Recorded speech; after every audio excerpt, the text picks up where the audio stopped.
Last time I made a video on slavery in the Bible, I got a lot of hate comments. But I'm a glutton for punishment. So let's do it again. That's right, I'm back with another video, my Slavery in the Bible video. Slavery?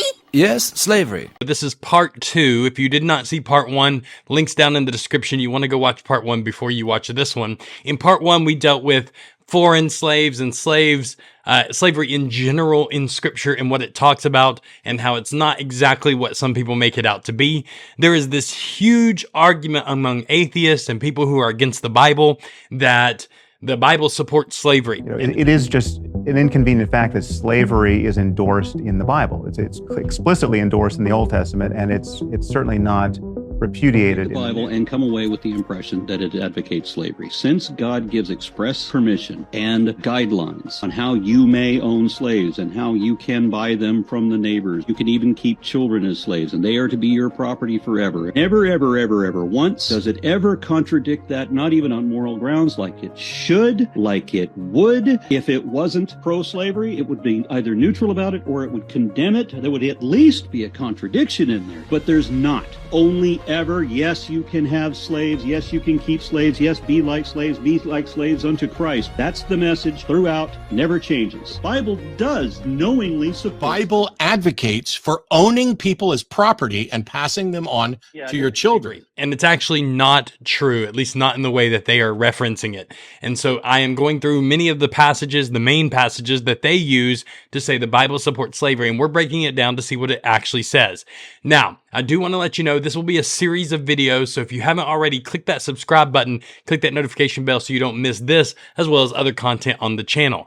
Now, I do want to point out that I got tons of comments on my first Slavery in the Bible video, questioning things I said, pointing out things that they believe I said that was inaccurate, asking further questions, or just saying I was wrong. So I am going to be addressing those comments in a separate video at the end of this series, where I'm going to go back and respond to all the comments throughout all these videos. So you don't want to miss that. So if you leave a comment and I don't respond directly, that doesn't mean I'm ignoring your comment. I will respond to it. I'm just going to do it in video format at the end because there's quite a few of them. With that being said, today we are primarily going to be focusing on Exodus 21. Now, there are 3 main passages in Exodus 21 that we're going to break down in this video. So you don't want to miss this. Stay tuned because we're going to talk about everything from a loophole where you can enslave someone for life according to atheists and people who disagree with the Bible. We're going to talk about selling your daughters into slavery. And is that talking about selling into sex slavery? And what does that mean? And we're going to talk about, can you beat your slave and as long as they don't die within 3 days, there's no punishment. Is that really what the Bible says? These are 3 different things that in Exodus 21 people claim. We're going to break out in Exodus 21 today. You don't want to miss it. So let's jump into it. All right, we're going to start out with Exodus 21. The first section is Exodus 21, 1 through 6. And we're going to read these verses because people use these verses to claim there's a loophole. In my last video, I explained the different types of slaves, and one of those is enslaving a fellow Hebrew person. And so we're going to talk about that. This first section deals with Hebrew slaves, and we're going to explain what exactly this is referencing. Some people claim there is a loophole. You'll hear people like Matt Dillahunty and other popular atheists make this claim. Let's read it and let's see what it actually says. So I'm going to read out of the CSB version, which is my favorite version of the Bible, but it doesn't mean that any other version is bad or incorrect, but I'm going to read out of the CSB. Here we go. Exodus 21, 1 through 6. When you buy a Hebrew slave, he is to serve for 6 years. Then in the 7th, he is to leave as a free man without paying anything. If he arrives alone, he is to leave alone. If he arrives with a wife, his wife is to leave with him. If a master gives him a wife and she bears him sons and daughters, the wife and her children belong to the master. The wife and the children belong to her master. Key phrase, her master. Keep that statement in mind. And the man must leave alone. But if the slave declares, I love my master, my wife, and my children, I do not want to leave as a free man, his master is to bring him to the judges and then bring him to the door or doorposts. His master will pierce his ear with an awl and he will serve his master for life. Now, people use this passage and say, see, You're supposed to let a Hebrew slave go after 6 years. On the 7th year, he goes free. But there better not be a but at the end of it. there's a loophole. You can give him a wife, and then once you give him a wife, then of course he's not going to want to leave without his wife. So there's a loophole. He'll want to stay with his wife, so you can pierce his ear and he becomes a slave for life. This is not accurate, and we need to talk about what this is actually saying and break this down piece by piece. So first of all, we need to recognize that slavery here is not talking about chattel slavery, right? So again, in this context, what we're talking about is someone generally who has a debt to pay. They're poor, they don't have money, they cannot pay it. And so what they do is they actually allow them to work for 6 years, or how many ever years it is to pay the debt, but the maximum of 6 years. And you work to pay that debt, you pay that debt off, and then in the 7th year, you go free. So let's say you had a debt that would only take 3 years worth of work to pay for. Great, then you work for 3 years and you're done.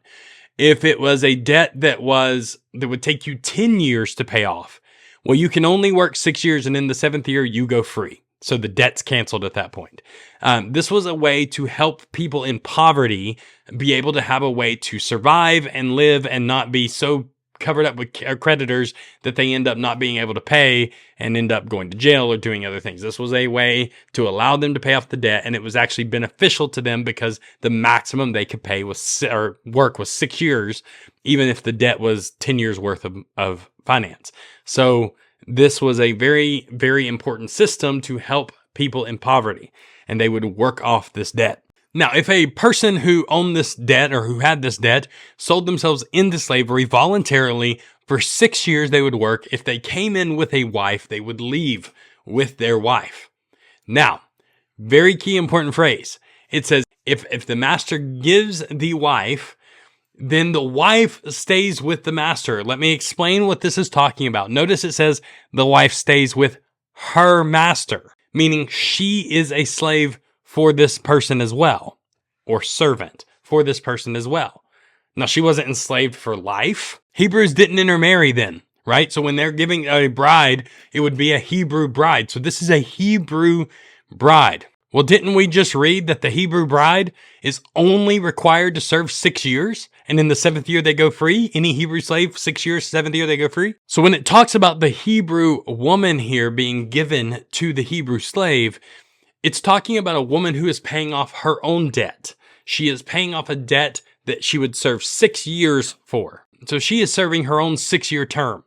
So let's say the guy sells himself to pay off this debt, and he sells himself and he's 2 years into his time. Then the master has a woman who also has a debt, or her family has a debt, and she comes in as a slave to work off that debt. And she starts her first year when he has completed his 2nd year. So he's going to finish up his 6-year term before she does, 2 years before she does. If during that time period, that in-between time period before they both finish, they fall in love, and the master says, yes, y'all can marry, while you're still working for me, y'all can marry. The woman still has to pay her debt off. That debt came before they were married. So it's a separate debt from his debt. So after his 6 years was done, she would still have 2 years to go to pay off her debt. So he would have to go out free, and she would continue to have to work off her debt. Now, there's twofold reality to this. This does not mean that she would be a slave for life and he would never get to be with his wife and children. It's fine. I found a loophole. What loophole? What it's saying is that she has to stay and finish her debt, and he could go off. And now remember, he just got out of a 6-year term contract as a slave. It's likely that he has to rebuild his finances or his money or his wealth. So he's probably not prepared to take in a wife and a family yet. So the woman would finish off her debt while she was still being taken care of by the master. He would still be providing her food and her clothing and providing for her children and taking care of them, while the man, the husband, is out getting things prepared. So when her term is done, he would have the ability to bring her in and be able to provide for her himself. This was twofold. Number one, it was taking care of the needs of the debtor. Like, why would he ever allow them to get married if he's going to be out that debt? Think about it. If you have 2 different debts that are owed by 2 different people, 6 years worth of work that you get out of that to pay off that debt. And then the debtor says, oh, you two can get married. If they could leave together after the man's 6 years, if they could just leave together, then the woman is cutting off 2 years of debt owed. The person to whom the debt is paid is getting unfair treatment because he's not getting his full debt paid because they got married. This is a way to protect the debtor, but it also protects the woman, because the woman, if she goes free with the man when he probably cannot provide for her. He's been a slave for 6 years. He's probably not prepared to be able to immediately provide for her. So by her staying and having her needs met by the master, she is being taken care of and protected while the man is getting everything in her, ready to go, so that way he can provide for her. So this takes care of the debtor. It takes care of the woman as well. This was a way to see that everybody was protected. This is not a loophole. Now, what does it mean when it says, okay, if he wants to stay with his wife and children, loves his master? Loves his master. Notice that's the first thing it says. If the man loves his master, not if he loves his wife and children and doesn't want to be away from them. If he loves his master. In other words, this man has been good to me. This master has provided for me, has been able to provide all my needs. I haven't needed anything while I've worked for him. He's been a good person. He's a good man. I want to continue to work for him. If he loves his master and his wife and children, why does it mention and his wife and children? It's not saying that the wife and children he would never get to see again if he didn't do this. It's because we already know 6 years, then the woman goes free. So if he said that his master had been good to him and had cared for him and taken care of his wife and his children better than he could take care of them, and he knew that they would have a better life being taken care of with all their needs met there, then he could say, this man's been good to us. I will continue to work for this man for the rest of my life as he continues to provide for me and my family. And so it was a willful thing, not because he wouldn't get to see his wife and children again, not because there's some loophole where if I give you a wife, now I can force you to stay with me forever. No, it was hey, I want to do this thing. And it was willful and voluntary. And it's not like that if he didn't do this, he wouldn't be able to be with his wife and children. That's incorrect. So he would voluntarily submit to this if he thought it would provide a better life for him and his family. And that's what he would do. And that's what this is actually talking about. So no loophole here, no way to keep them enslaved for life against their will. It's not forcing their hand. And no, it's not saying if I give you a bride, you'll never get to see your bride again unless you do this.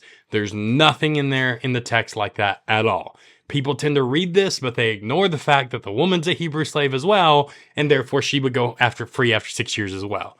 So we need to make sure that we know what we are talking about before just reading something, seeing what it sounds like on the surface without thinking a little deeper into it. And you're thinking to yourselves, critical thinking. It kind of leads us into this next section. So we've addressed the Hebrew slave loophole, so to speak. This next section is talking about a little more in depth on female slaves. And we're going to talk about this, but this is a unique circumstance. This is not a woman paying off a debt. This is a completely different scenario, so we need to talk about this.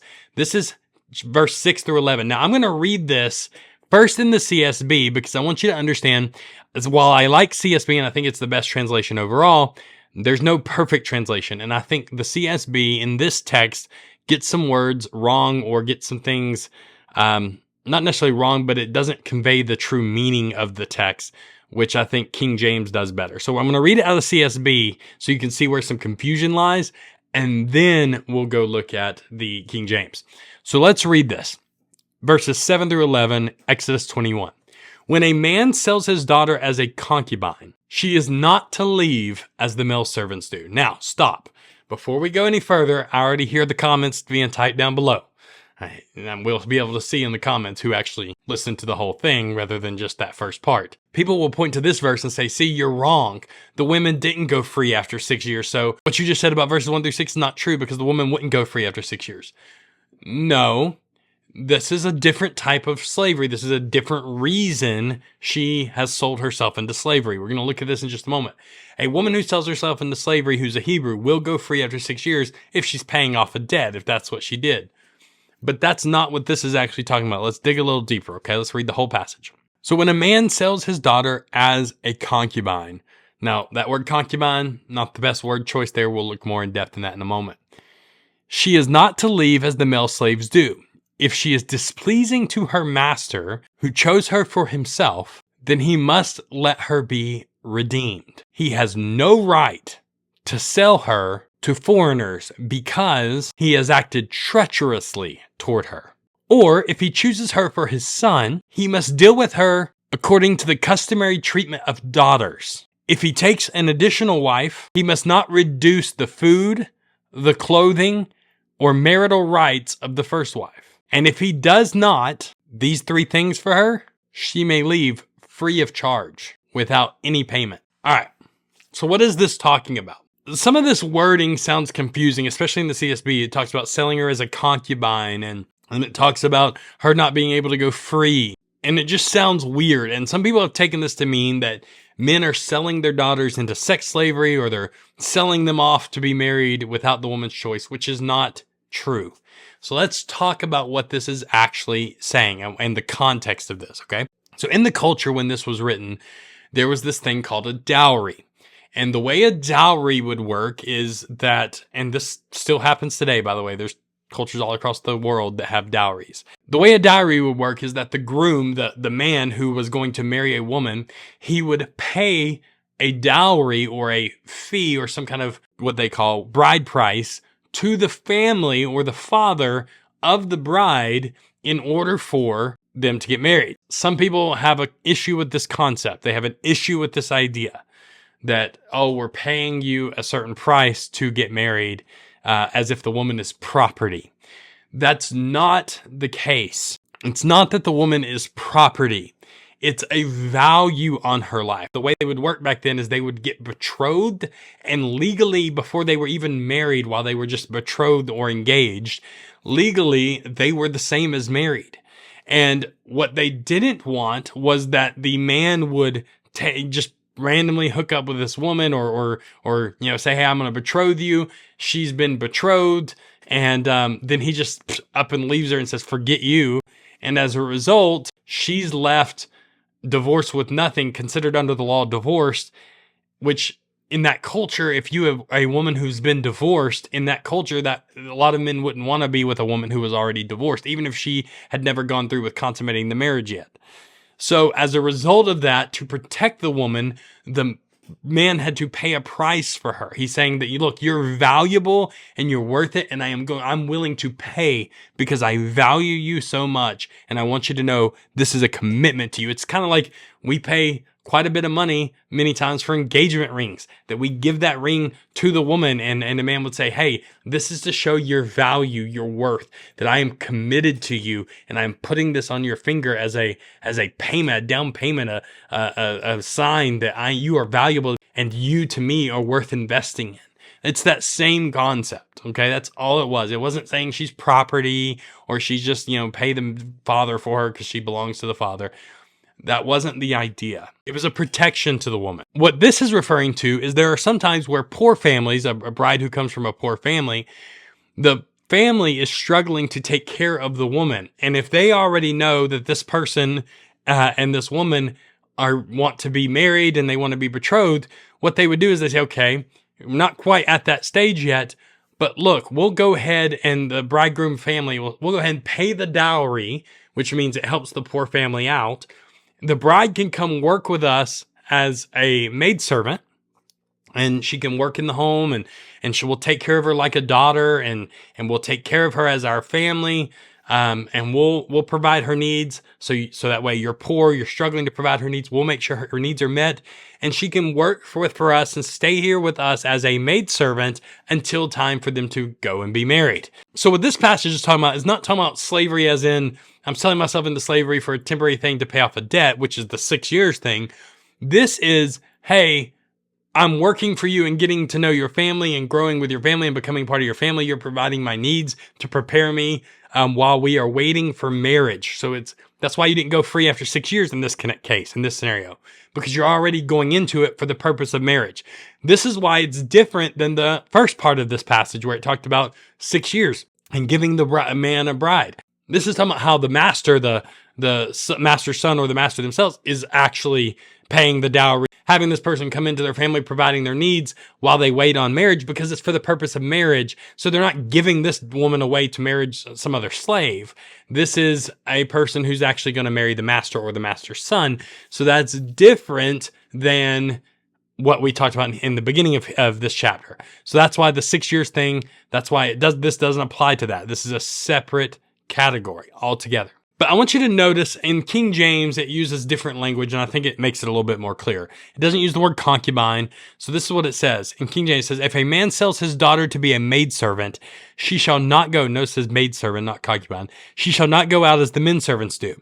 If she please not her master, who hath betrothed her to himself, betrothed, not just chose her for himself, but betrothed her to himself, then shall he let her be redeemed.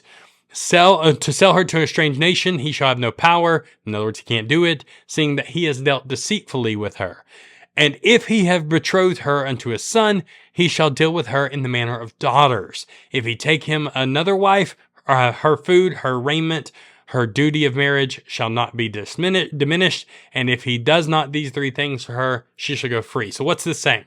This is saying you've paid the dowry. The bridegroom has paid the dowry to the woman's family. The woman has moved in as a maidservant, generally a maidservant for the woman of the home, the mother of the home. She would be a maidservant for her, helping take care of her. That's what she would do.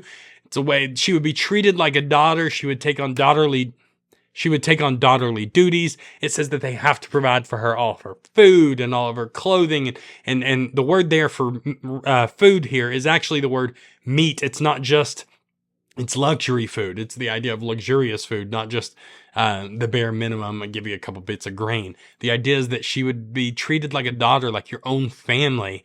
And that was the idea. So this is not a woman being sold into sex slavery. This is not a woman being sold into slavery against her will. This is a woman who wants to marry a man. The family is poor, so they do it early, where she goes and be as a maidservant for a while to get to know the family and to help her family out, where the dowry is paid to them early, so that way they can meet the needs, and her needs get met by her new family that she's marrying into. And that's all this is. That's it. It's nothing crazy. They have been lying to me my entire life. Everyone lies to me. When it says if she does not please him, the word please there, it means if he views her as evil, if he views her as bad, if he determines, hey, I wanted to get married, but this just doesn't look like it's going to work out, then what happens is she can be redeemed. What that means is her family can say, here's the dowry money back. She can come back home and she's free from this obligation. And so she has a choice in the matter. He has a choice in the matter. And so let's say she worked for a year for them. They would deduct a year's worth of payment, and then they would just pay back the leftover, and she'd come back home with her family. If they didn't take care of her needs, if they didn't provide for her, if they treated her badly in any way, she could leave. Free choice. It says she can go free, leave on her own, and the family doesn't even have to pay back the dowry.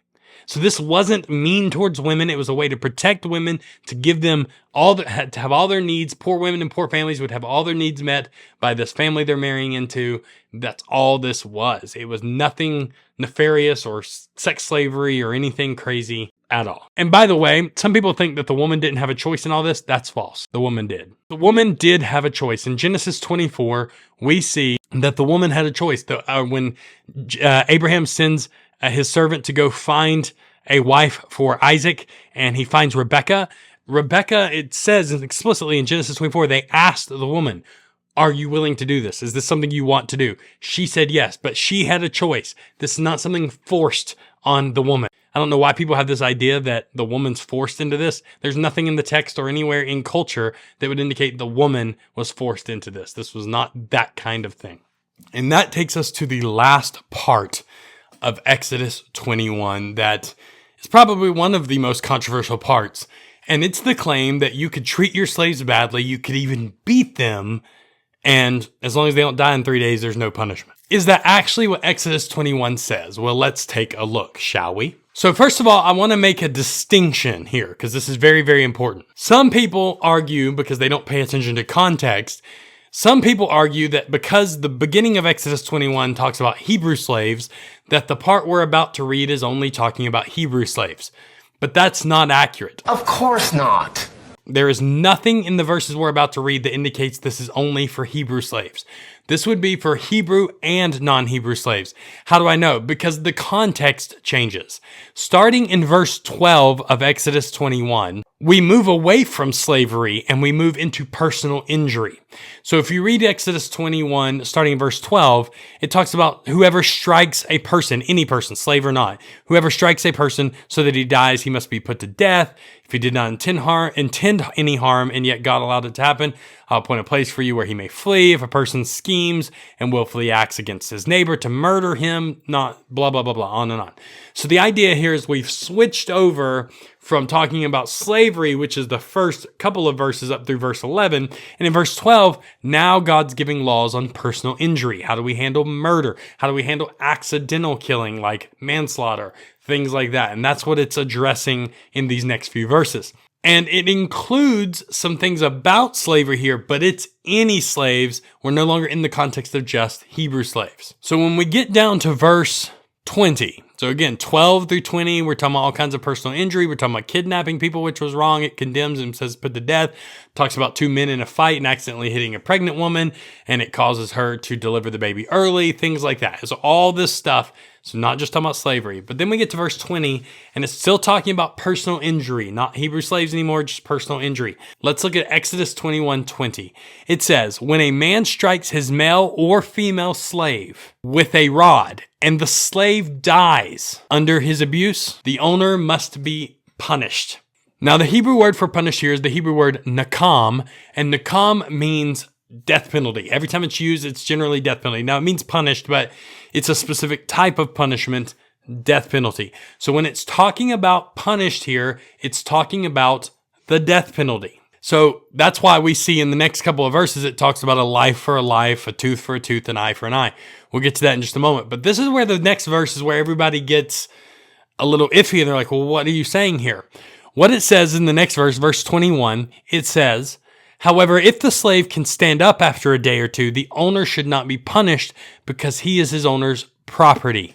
Now, this verse gets ripped right out of the context of the rest of the chapter, and people say, look, as long as he gets up in a few days, you can beat him within an inch of his life, and it's okay, and you won't get in trouble for it. Now, it doesn't say you won't get in trouble. It says he shall not be punished, again, using the word for death penalty. So it's saying an eye for an eye, tooth for a tooth, life for a life. If you kill the slave, then you are going to get the death penalty. If you beat the slave, but you don't kill them, you're not going to get the death penalty. Doesn't mean you're not going to get punished in the sense of, and this is just a bad English translation here, doesn't mean you're not going to get punished in the sense of there won't be consequences to you. It just means you won't be punished with the death penalty. Now, how do I know this? Well, let's keep reading, shall we? This is where generally people stop, but if you read a little further, it'll help you. So in verse 22, it says, when men get into a fight and hit a pregnant woman, so that children are born prematurely, but there is no injury, the one who hit her must be fined, as the woman's husband demands from him, and he must pay according to judicial assessment. If there is an injury, then you must give life for life, eye for eye, tooth for tooth, hand for hand, foot for foot, burn for burn, bruise for bruise, wound for wound. And then before you say, okay, but that's not talking about slaves, well, read the next verse. Verse 26 says, when a man strikes the eye of his male or female slave and destroys it, he must let the slave go free in compensation for his eye. If he knocks out the tooth of his male or female slave, he must let the slave go free in compensation for his tooth. So what's this saying? This is saying that there absolutely is consequences. If you have a slave who has sold themselves into slavery for debt or for whatever reason, if you treat them badly, if you abuse them, physically hurt them in any way, they get to go free. The debt's covered. You don't have to, there's no compensation at all. They go free and you can't do a thing about it. You can't get your money back. You can't say they still owe you a debt. You mistreated them, so they go free. So when it says that if they get up in a few days, then there's no punishment, it's not saying there's no punishment to you. It's saying that you don't get the death penalty if you don't kill them. But if you just harm them, they're gone. They get to go free. Their debt is wiped out. I totally knew that. Does that make sense? That it's not saying there's no consequences or punishment. It's saying that if they don't die, you don't get the death penalty. Not that if they don't die, then you get to beat them as much as you want. No, you beat them and they don't die. If they die, you get the death penalty. If they don't die, they go free. You lose out on that money. That's your problem. So this argument that, oh, you can beat them within an inch of their life and as long as they don't die, they're fine. No, the text says the exact opposite. The problem is so many people read the Bible and they don't actually read the full context of the passage. They read a couple of verses that they rip out of the context because they don't actually know what it says, or they've heard people talk about it before and they just jump to conclusions based on things they've heard. Dig a little deeper. Do a little bit more research, because there is no support for the type of slavery that we think of when we hear the word slavery. I explained that in my first video. Go back and watch that if you have not. I hope this has been informational for you and helped you out. The Bible does not support slavery, not in the terms that what we mean when we say slavery. That being said, I'm going to continue on with this series. I got more videos coming soon. So I'll have videos coming out with part 3, where we look at slaves like war criminals and slaves like that. Then we will do a video with questions and comments that came in the comment section, as well as addressing all of your concerns in all of these videos. So I hope this has been helpful for you. Dig a little deeper, do a little bit more research. There's some links down in the description to support the channel. Thank you so much for helping me get over 500 subscribers. Now we're working our way to 750. I'm so excited. I'm so glad you guys are here. Click that subscribe button, hit that notification bell, comment down below, click the like button, and let's make this channel grow. Dig deeper in the word, everybody. I'll see you next time.